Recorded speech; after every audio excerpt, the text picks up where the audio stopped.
Welcome to Kingdom Companies. You know, in the past I've shared that I've done children's ministry. I need to share a story with you that was life-changing for me. In one of the sessions, we had two business guys in there, two business owners, myself and another guy, and the pastor actually said from the pulpit how neat it was to have business guys that were serving in there. We felt pretty proud and pretty good that we were serving our 6 months penance in kids ministry. Ed was his name. And we had two kids come in one day, and one of them was a first grader, another was a third grader. They were brothers, and this was a second grade class. And so they brought them in, and I was good with kids, so they gave them to me in the little group. These were monstrous kids. These were tough kids. They didn't make eye contact. They spilled their juice. They were rude. They were dirty. These were not your good little Christian kids that come into a class. Long and short of it was, in doing the story, I used to dress up, and we would dress up Ed. And as I was telling the story, I was talking about Jesus in Capernaum when he was teaching the disciples, and the people brought their children to Jesus. And they said, he's much too busy. The teacher's much too busy. And I was telling that story, and I get to the part where I say, so what did Jesus say?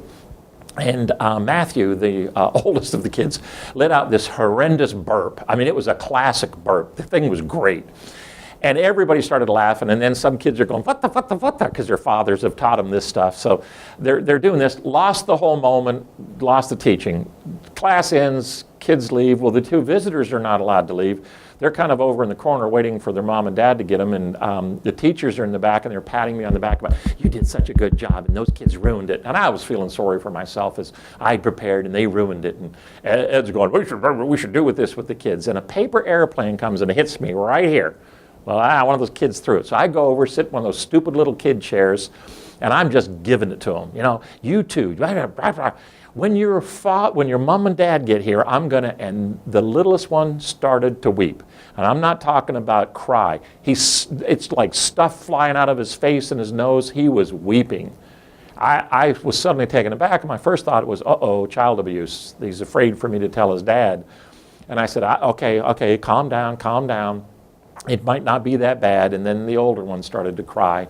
And for the first time, they looked at me. I mean, they had not really paid attention to me. And I looked at them and I said, Matthew, tell me, I don't know what's going on. What's happening here? And he looked me in the eye and he said, we don't have a daddy. And the little one said, yes, we do. Now I'm totally confused. I said, Matthew, I don't understand. What's happening? And he said, our dad left home last night. And I started to cry. Jesus had two little kids come to find him, and they found me. And I didn't see the pain, and I didn't see how hurt they were, and I didn't see the suffering. That was one of the most amazing moments of my life, because I was morally bankrupt. Although I was pious and righteous and I was a leader within our church, I missed the pain. Don't miss the pain out there. It's in your workplace. It's all around you. Well, that day, that night, I went home and Sarah and I prayed together. And my prayer was, let me see with your eyes, let me hear with your ears, and let me feel with your heart. And it was the day that God broke my heart and showed me there are a lot of hurting people out there. They're in our businesses. They work for us. They buy from us. They sell to us.